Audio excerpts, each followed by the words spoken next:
Bonjour à toutes, bonjour à tous, bienvenue dans ce nouveau numéro d'épisode suivant. Je suis ravi de vous retrouver et ceux qui nous regardent sur Tech & Co ont peut-être vu, j'ai un magnifique pull de Noël. Alors j'essaie de le décrire pour ceux qui nous écoutent. Il y a un petit Père Noël qui fait du vélo, il y a un sapin, il y a des boules de Noël, c'est un classique. Bref, vous l'avez compris, on approche de la période des fêtes et une première émission aujourd'hui pour vous aider peut-être à faire un cadeau. Vous avez peut-être envie d'offrir un abonnement à une plateforme de streaming à vos proches, à vos amis. Voilà, ça fait un beau cadeau, d'autant plus que les prix ont pas mal augmenté cette année. Donc ça peut faire plaisir. Mais lequel ? Quelle plateforme ? Il y en a tellement, on s'y perd. Même moi, je ne sais plus trop à quoi je suis abonné aujourd'hui. On est abonné à des trucs, on l'oublie, on ne sait pas trop ce qu'il y a dedans, on ne sait plus trop combien ça coûte à force de s'abonner. On est là pour ça aujourd'hui, on a une émission spéciale pour vous aider à vous y retrouver dans cette jungle des plateformes. Et surtout en deuxième partie d'émission, restez bien jusqu'au bout, nos conseils de série de la semaine, qu'est-ce qu'on regarde sur les petites plateformes en question. Un beau programme pour mes invités du jour. Ils sont deux nouvelles têtes dans l'émission. En plus, je suis ravi de les accueillir. Je vais commencer par Pierre Monnier. Salut Pierre. Salut Clément. Pierre, que j'accueille à la fois dans l'émission et dans la team pull de Noël. Et oui, car lui aussi a sorti, pour ceux qui nous écoutent, un pull avec un splendide renne, hein, c'est ça. Et oui, et son bonnet le rouge. classique avec le petit nez rouge, ouais. Il est magnifique. Alors Pierre, toi tu es journaliste dans la maison, dans les murs, journaliste pour le site de Tech & Co. Ouais. Et tu as notamment, tu es un fin connaisseur des plateformes de streaming et de leurs offres. Tu as tout défriché pour nous. On suit pas mal tout ça, ouais. Tu vas pouvoir tout nous raconter. Et en face de toi, il y a Benoît Lagan. Salut Benoît. Bonjour, moi j'ai pas mis le pull de Noël, mais j'ai mis la chemise à carreaux parce que moi je vais couper le sapin. Voilà, on a un bûcheron avec nous. On est ravis qu'il soit là, Benoît. Merci d'être venu. Benoît, toi, tu es journaliste spécialiste des séries. On peut te voir et t'entendre notamment sur France Inter, Télématin. Ouais, France Inter le dimanche et à Télématin le samedi. Et dans l'épisode suivant, aujourd'hui, on est ravis de l'accueillir. Merci à tous les deux d'être là. Et bien, je vous propose qu'on attaque direct. C'est parti pour notre débat de la semaine.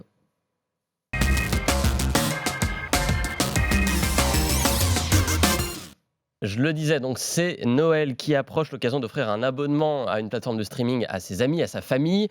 Lequel ? Eh bien, c'est tout l'objet de cette émission. On va passer en revue les différentes offres payantes. Je précise, il y a des plateformes qui sont gratuites aussi, elles n'en sont pas moins bien pour autant. Évidemment, on parle parfois, même souvent dans cette émission, d'Arte, de France.tv, qui ont des contenus assez géniaux. Mais évidemment, on ne va pas offrir un abonnement à une plateforme gratuite. Ce n'est pas l'objectif.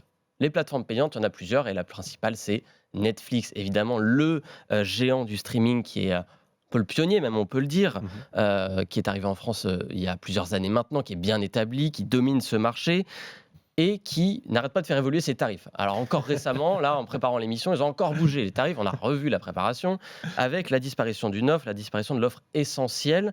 Pierre, je me tourne vers toi. On en est où des tarifs Netflix aujourd'hui ? C'est quoi les offres de Netflix aujourd'hui ? Les tarifs Netflix, ils n'arrêtent pas de bouger. On a eu une petite augmentation mi-octobre. Hier, la disparition de l'offre essentielle. Donc oui, ça n'arrête pas de bouger.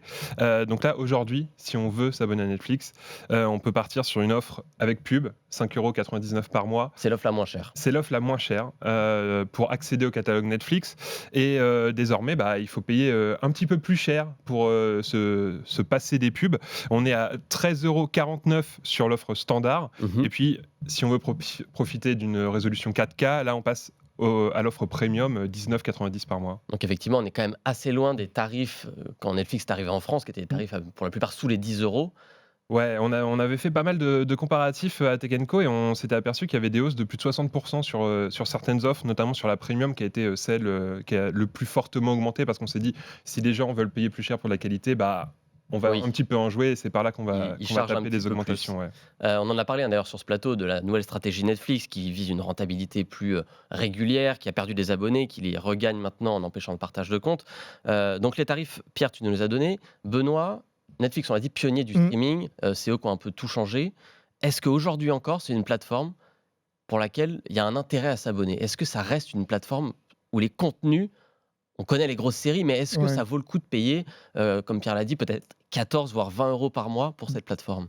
Moi j'aurais tendance à dire que non, au premier abord. Après, il y a une habitude en fait qui se crée avec Netflix, et il suffit d'en parler avec le voisinage, nos amis, etc. Et on se rend bien compte que Netflix a pris une place à part entière. D'ailleurs, souvent, quand on dit « qu'est-ce que tu as vu comme dernière série ?», en fait, les gens posent la question quelle série Netflix tu viens de voir. Ouais, c'est un peu the platform to be, quoi. Voilà. Alors, une fois qu'on a dit ça, et moi je vois combien de fois je dis à mes amis, mais tu sais, tu devrais aller voir ailleurs, tu verrais, il y a des propositions assez géniales. On parlera d'Apple TV par exemple, mais le fait que simplement Canal ait pris Apple TV, on a vu que tout d'un coup, il y avait des gens qui découvraient les séries d'Apple TV. Alors, pour revenir sur Netflix, moi j'ai l'impression qu'aujourd'hui, vu que la plateforme doit faire face à la concurrence de plateformes qui sont aussi des studios, du coup les studios ont récupéré quelques séries qui faisaient un fond de catalogue intéressant pour Netflix. Alors il y a encore Friends, mais jusqu'à quand ?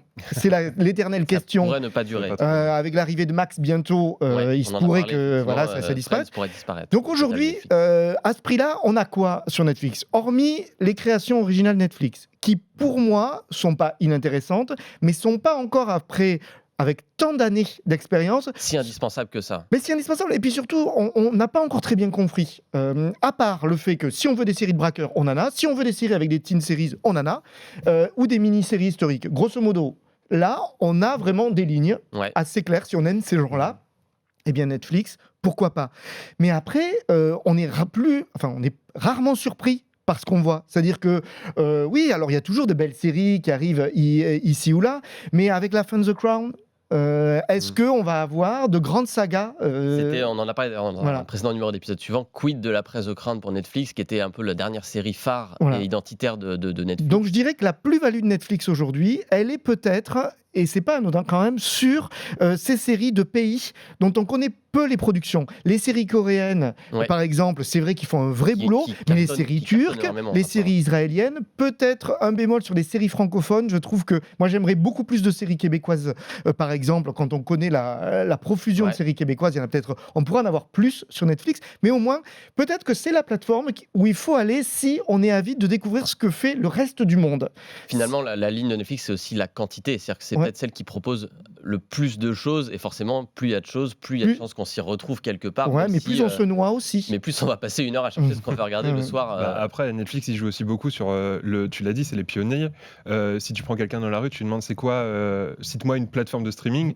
Il y a de très grandes chances qu'on te cite Netflix, et le terme est rentré même dans le vocabulaire. Quand Salto s'est lancé, c'était le Netflix à la française. On parlait un peu hors antenne de jeux vidéo. Quand il y a un catalogue de jeux vidéo disponible, on dit voilà, le Netflix du jeu vidéo. Donc le terme est même ancré et remplace parfois le terme de streaming. C'est vrai qu'ils sont tellement apposés qu'on en oublie parfois qu'il y en a d'autres. On va enchaîner avec Benoît, peut-être le plus gros concurrent, en tout cas en termes de catalogue, en termes de quantité. C'est Prime Video, la plateforme d'Amazon, énorme acteur économique, technologique. Si on la compare à Netflix, c'est quoi les atouts, les faiblesses de Prime Video ? Alors, moi, je dirais que l'avantage de Prime Video, c'est d'être presque une plateforme de plateforme. Mais donc, du coup, par rapport au tarif de Prime Video, qui est à 7 € à peu près. Ouais, c'est ça, c'est 7 €. Forcément, si on veut plus, il faut qu'on prenne des passes complémentaires. Il y a des étages, Warner, par exemple. Oui, voilà. Donc, et quand on regarde la proposition des séries originales d'Amazon, moi, je trouve à comparer, finalement, Netflix est encore peut-être plus innovante, ou du moins plus diversifiée. Je trouve que Prime Video, pour l'instant, c'est pas très très clair, notamment dans les productions françaises, par exemple. Il y a des choses qui arrivent, il y a des choses parfois chouettes, mais il y a eu Mixed, par exemple, qui était une très belle proposition qu'ils ont arrêtée, on ne sait pas pourquoi. On n'a jamais eu de nouvelles de cette série, d'ailleurs. Escort Boy qui arrive, qui est plutôt pas mal. Enfin voilà, il y a des choses quand même, mais c'est vrai qu'il n'y a pas de ligne très claire sur Prime Video. Donc, ça s'illustre même quand tu vas dans la plateforme. Parce que l'interface de Prime. Oui, l'interface, t'as l'impression d'être dans un supermarché et tu sais pas quoi choisir. En fait, tout le concept, c'est de faire, donc on l'a dit, 7 € ou 70 € si on paye sur l'année. Et pour ce prix-là, on a la base, en fait. On a la base. En fait, c'est le ticket d'entrée. Après, la grosse force aussi de Prime Video, c'est d'être adossé à Amazon. Et du coup, si on est Prime chez Amazon, on a aussi tous les à côté, c'est-à-dire livraison pour nos achats Amazon, du streaming musical, une banque de livres numériques. Un écosystème quand même. Après, c'est assez énorme ce qu'ils proposent pour 70 €. C'était passé de 50 € à 70 € l'année dernière. Et nous, on avait comparé et on s'était dit, en fait, même à 70 €, ça vaut largement l'une des le coup. plus rentables peut-être en termes de quantité. Après, par ailleurs, ce qu'on disait, c'est que il y a des échelons, c'est-à-dire qu'après il y a le Pass Warner avec les séries HBO. Alors combien de temps va durer ce Pass Warner ? Probablement pas très longtemps, puisque si Max arrive l'année prochaine, ils vont quand même un peu resiphonner tout ça. Oui, c'est vrai. Après, il y a la Ligue 1 aussi qui se rajoute Oui, à c'est ça. Donc, c'est quand même des tickets qu'on rajoute. Voilà. Mais Malgré après, tout, si on s'arrête aux séries. c'est un peu la force de Prime Video, parce qu'en fait, si tu mets tes 7 euros et que derrière, tu vas aller choper un pass pour regarder la Ligue 1 à 15 euros, bah, quand est-ce que tu vas te désabonner, en fait? Oui. C'est un peu Tu ça le piège. enchevêtres des abonnements dans les tu mets des abonnements dans et- des abonnements, au final, tu te désabonnes jamais, et c'est un peu ça la force qui fait rester sur Prime Video. Et après, moi, j'ai l'impression qu'en termes de création, c'est vrai que Prime Video, du moins en France, nous a plus montré son désir d'aller sur d'autres domaines que la série. Je pense avec LOL, par exemple. Et donc, on arrive, et ça rejoint ce que tu disais, c'est-à-dire à avoir avec Prime Video une sorte de supermarché et à la fois une multiplicité de chaînes de télé. Ouais. Dans ce truc-là. Donc, pour répondre Prime, c'est pour ceux voilà. qui sont un peu organisés, qui savent un peu chercher, qui sont un peu déterminés quand même. Et donc, peut-être, par rapport à ta question, est-ce qu'il faut offrir? Moi, je dirais que pour quelqu'un, si on a quelqu'un dans la famille qui a Prime, peut-être lui offrir 6 mois le pass Warner. Ouais. Ça peut être une bonne idée de cadeau. Lui pimper un peu son abonnement. Voilà. Tiens, voilà, c'est une bonne idée, ça, pimper l'abonnement de quelqu'un qui est déjà abonné à Prime. On a déjà fait 2 plateformes. On va enchaîner la 3e, Disney+, autre mastodonte hollywoodien évidemment, un catalogue de fous, notamment, et c'est peut-être la plateforme idéale pour les familles là-dessus. On va commencer peut-être par les prix cette fois. Disney+, ça donne quoi aujourd'hui en France? Disney+, comme Netflix, c'est les 2 seules plateformes qui proposent un abonnement avec pub. Comme Netflix, 5,99 €. On voit un petit peu de pub avant, pendant les programmes. Si on veut pas de pub, là, c'est beaucoup moins cher que Netflix. On passe sur une offre standard, c'est 9,99 €. Le saut pour supprimer la pub est beaucoup moins douloureux que chez Netflix. Parce que là, avec le move de Netflix de supprimer on est quasiment à 10 € de différence chez Netflix. C'est ça, ouais. On fait 7 € quasiment de jump pour aller supprimer la pub. Après, est-ce que ça vaut 7 € de supprimer la pub sur une plateforme? Ça, c'est chacun qui choisira. Et puis sinon, bah, pareil, c'est le même standard que Netflix. Si on veut une offre premium avec de la 4K, c'est 12 €. Là, c'est quand même beaucoup moins cher. Donc c'est quand même globalement moins cher que Netflix, même si les prix ont augmenté cette année et que potentiellement on voit que Disney+ est en train de suivre un peu la voie.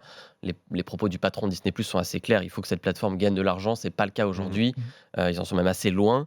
Malgré tout, ils se reposent effectivement sur ce catalogue qui est très étoffé parce qu'on connaît évidemment les productions Disney qui sont la base, plus l'univers acquis par Disney, Benoît. Il y a Marvel, il y a Star Wars, toutes les franchises, etc.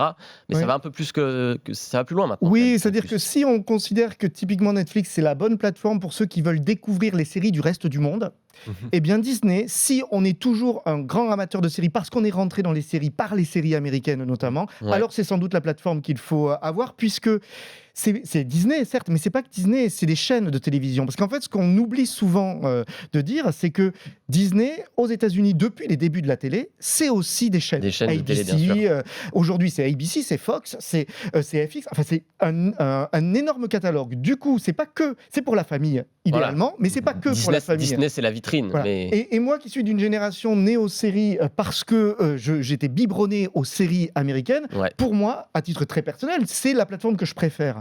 Parce que je peux retrouver du X-Files, que j'ai adoré suivre en mon temps. Je peux voir du Malcolm, je peux regarder les nouvelles productions, et puis je peux découvrir les mini-séries du câble américain dont les chaînes appartiennent aussi à Disney. Notamment FX, effectivement, qui est une chaîne qui Donc c'est vrai que c'est quand même assez exceptionnel. Après, si on n'est pas très américano-centré, c'est un peu plus dur, C'est Disney. un peu plus dur. Il y a des productions françaises même maintenant, si quand les même, productions françaises, à l'heure d'aujourd'hui, parce qu'il faut voir, je trouve que c'est celle qui a la ligne, en termes de production française, la plus claire. C'est-à-dire que, quels que soient les genres que Disney Plus France crée, c'est toujours...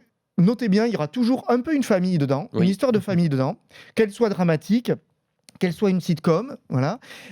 Et elle épouse ce qu'est le reste du catalogue. C'est-à-dire que là, il va y avoir une série en courant 2024 sur Kaiser, ça y est, je me souviens plus le titre de la série, bref, sur le monde de la mode. Et sur Karl Lagerfeld. Et on suit l'histoire, comme dans les biopics, comme il y en a plein d'autres, en fait, sur la plateforme Disney+. Donc en fait, il crée des séries qui ont une ligne française et à la fois qui colle bien au reste du catalogue. Donc c'est plutôt malin, je trouve. Oui, Au moins, on sait à peu près ce qu'on va y voir. Avec des productions qui résonnent, on a parlé de Tout va bien il n'y a pas longtemps dans une émission, effectivement, C'est une bien, production ouais. qui résonne avec ce qu'on a l'habitude de voir en termes de séries françaises, avec un casting qu'on connaît. Effectivement, tu le dis, d'une famille, des problématiques qui nous touchent, qui sont liées aux enfants aussi beaucoup. Donc voilà, beaucoup de choses à voir. Pour les parents qui veulent occuper les enfants, Pierre, c'est pas mal aussi Disney quand même. C'est pas mal, tout le catalogue Disney est quand même assez jouissif. Et puis tu dis occuper les enfants, moi mon petit kink, mon petit péché mignon le dimanche matin, c'est de retaper les séries Disney Channel. Hein. Ouais. C'est vrai. C'est vrai qu'il y a ça nous ramène un petit peu en enfance. La bande de Avec Picsou. un chocolat chaud, on est pas mal. Pour Noël, c'est parfait en plus. Hein. Voilà, c'est le planning parfait. On fait semblant que c'est pour les enfants, évidemment. Oui, c'est ça. Disney+, donc on a fait le tour, une bonne plateforme malgré tout hein, pour ceux qui veulent découvrir ou redécouvrir en tout cas les classiques Disney et aussi voilà ces productions françaises qui sont de plus en plus nombreuses et qui valent le coup d'être vues. On va enchaîner avec Apple TV+, qui est peut-être la moins connue. Quelque part, tout le monde connaît Apple. C'est une immense marque, peut-être c'est la plus grande capitalisation mondiale aujourd'hui. C'est inévitable de voir du Apple partout. Et pourtant, en termes de streaming, c'est presque un petit pousset, j'ai envie de dire. C'est le dernier, pas le dernier, mais en tout cas, en termes de part de marché, ils sont tout en bas. Et pourtant, Benoît, moi je suis abonné à Apple TV+, c'est quand même hyper quali, non ? Ah ben complètement. Enfin, pour moi, parce que je disais Disney, c'est très bien par rapport à la pluralité des propositions, on va dire. Apple TV+, c'est effectivement, on est plus dans la mécanique comme quand on s'abonnait à une chaîne du câble. C'est-à-dire que on a, en termes de production, on n'a pas énormément, mais chaque fois qu'il y a quelque chose qui arrive, ça a de la gueule. Et c'est-à-dire que je dirais même que c'est Apple TV+, c'est ce qui ressemble pour moi le plus aujourd'hui à la grande époque quand les networks américains faisaient des séries classe, genre NBC dans les années 90, ou au début de HBO. Donc c'est en gros la rencontre entre NBC et HBO, avec une qualité, puisqu'Apple, ils sont pas cons quand même. On est Apple, on a des beaux produits, on a des beaux appareils, donc il faut que visuellement... ils ont des moyens pour produire tout ça. Voilà, il faut que visuellement, nos séries soient pas cheap, ressemblent à nos objets. Donc ça a de la gueule, et scénaristiquement, c'est souvent bien fichu. Et là aussi où ils sont très forts, c'est que ils vont quand même dans plein de genres différents, mais quoi qu'on aime, si on veut du blockbuster, eh ben ça aura de la gueule en termes de blockbuster. Si on veut quelque chose de plus intimiste, alors ça aura de la gueule aussi à ce niveau-là. Ils sont capables de faire à la fois Monarch, la série autour de Godzilla, et Severance, qui est un espèce de petit truc déjanté de SF un peu compliqué. Qui pourrait être sur le câble. Ouais, voilà, il faut quand même s'accrocher pour le suivre. Ou une comédie genre Ted Lasso ou Shrinking, qui est hyper bien écrite. Hyper accessible. Et hyper accessible. Donc en fait, c'est... Enfin, moi, même quand une série me plaît moins, parce que l'univers me plaît moins, en général, quand je sors de l'expérience d'une série Apple TV+, je me dis, bon, j'ai pas perdu mon temps. Et c'est peut-être une plateforme qui a un mérite pour ceux qui en ont marre de passer 40 minutes à chercher ce qu'ils veulent regarder. Au moins là, le choix est assez réduit quelque part, ça vous force un peu à faire un choix. Et en général, c'est des choix qu'on regrette peu. Certes, il n'y a pas 75 possibilités de séries, il n'y a pas beaucoup de séries étrangères par ailleurs. Il y a quelques séries israéliennes, je crois, j'ai vu quelques séries hispaniques, mais... Voilà. Mais ça permet au moins de se focus peut-être sur quelque chose. C'est peut-être le petit bémol, comme je disais, pour ceux qui ont Netflix et qui aiment aller voir des séries turques, israéliennes, du monde entier, québécoises, etc. Là, forcément, on découvre moins c'est très américain. Voilà. Mais c'est très bien produit. Pour un prix, Pierre, c'est 10 €. Ça a 10 augmenté € par mois. Récemment aussi, ça a augmenté cette année. C'est 10 € par mois, mais en fait, la grande force d'Apple TV+, c'est de proposer toujours des petits abonnements gratuits. Là, si on achète un iPhone, dès qu'on achète un produit Apple, on peut prétendre à 3-6 mois offerts. Ça dépend des offres du moment. Mais après, ce qu'on se disait aussi sur Apple TV+, c'est que moi, je trouve que la plateforme pâtit un peu du fait qu'on la connaisse pas vraiment. Parce qu'en fait, tu ne peux pas imposer une série qui te dit « Ah bah forcément, là, je vais m'abonner à Apple TV parce que j'ai envie de voir ça. » Benoît, t'évoquais HBO. Ça a été la grande force de OCS, c'est de récupérer le catalogue HBO. Et quand on en parlait hors antenne, quand Game of Thrones est sorti, tout le monde voulait voir Game of Thrones. Tout le monde s'est abonné à OCS pour aller voir justement chaque semaine ils n'arrivent pas encore à événementialiser leur plateforme, ça va peut-être pas tarder. Oui, alors en étant intégré automatiquement via Canal pour les abonnés Canal, c'est ce que j'allais dire. Par exemple le Morning Show, dont nous, aux critiques de séries, on parle depuis 3 saisons. Oui, là, Eh les ben, gens tout d'un coup, commencent tout le à... monde en parlait. Oui. Et justement, Ah, tu as vu Morning Show? Bah oui, ça fait tu 3 me ans que fais je t'en une, parle. tu me fais une transition parfaite, justement, puisque donc on va terminer avec Canal+, la plateforme française par excellence, qui était là bien avant les géants du streaming américain. Canal qui fait en fait plein de packages. Pas évident de s'y retrouver, mais il y a plein de choses hyper intéressantes. Pierre, toi, tu as regardé un petit peu ce qu'il y a dans tout ça. C'est quoi ce qu'il y a de plus intéressant? C'est quoi les prix? Explique-nous, parce que C'est moi, je ne vraiment- le retrouve pas. Guide-nous dans la jungle de Canal+. C'est vraiment pas évident de s'y retrouver. En fait, Canal+, on va avoir une première offre à 20 € par mois qui passe au bout d'un an à 33 €. Là-dedans, on va avoir Canal+ et Canal+ série. Donc en fait, ça quand même permet, déjà pas mal. ça permet quand même de C'est déjà récupérer pas riche. mal de séries qui sont exclusives à Canal+ et qu'on ne trouvera pas forcément ailleurs. Et si on veut le super package, et là franchement c'est l'offre que même moi j'hésite, je vais pas trop résister longtemps. C'est celle qu'il faut mettre sous le sapin de Noël Je de pense Pierre, que c'est celle qu'il faut mettre sous le sapin, ouais. On est à 25 € par mois pendant un an, puis 39 €. Mais là, on a Canal+, Canal+ série, Apple TV+, Disney+, Netflix, OCS, Paramount+. Oui, là c'est l'intégral. Donc Là, en fait, là, si vous voulez tout voir, en vrai, il n'y a pas vraiment d'autre choix à faire. Et effectivement, ça reste ce qui est le plus intéressant, de mettre un petit peu un pied partout. Faut pas avoir peur d'avoir trop, par contre. Ouais. Mais... Après, c'est là la difficulté, c'est-à-dire que autant c'est très simple quand on a un abonnement Netflix, Disney, Paramount tout seul, d'aller dans mon compte et me désabonner et à la fin du mois ça s'arrête. Ouais. Autant là, il y a des possibilités en fait, Canal, et c'est un peu comme Prime d'être une plateforme des plateformes. Oui. Et donc il y a la possibilité quand on va sur son compte client de se rajouter peut-être telle ou telle plateforme en plus dans le bonus, et on peut se désengager à tout moment, sauf que c'est plus compliqué. C'est un peu plus C'est technique. plus compliqué. c'est plus Là, compliqué les offres que techniquement. j'ai évoquées, c'est des engagements de 2 ans. Ouais. Et moi, je me suis aperçu, il y a 2 ans, j'ai pris Canal+. On s'est aperçu qu'en fait, l'abonnement Disney+, qui était offert avec, à la fin de l'engagement des 2 ans, ça a sauté. Donc en fait, le risque, Ah oui, donc, et ça, j'ai fouillé dans les petites lignes, on ne l'a pas trouvé. Le risque, c'est qu'au bout de 2 ans, on se retrouve juste avec Canal+, et Canal+ série. Voilà. Pas évident. Donc on a déjà fait un bon tour, on va un peu s'arrêter là pour passer à la suite. Il y a une plateforme dont on n'a pas parlé, je la mentionne juste, c'est Paramount+. Pourquoi on n'en a pas parlé? Parce que si vous êtes un fidèle de l'épisode suivant, vous savez que la semaine dernière, on a fait une émission spéciale consacrée au 1 an de Paramount+ en France. Donc si vous voulez tout savoir sur cette plateforme, le prix, le catalogue, foncez sur le site de Tech & Co pour voir l'émission en replay. Nous, on a fait un bon tour déjà des plateformes. On va vous dire ce qu'il faut regarder dessus. 2 séries à regarder dessus, c'est les séries de la semaine.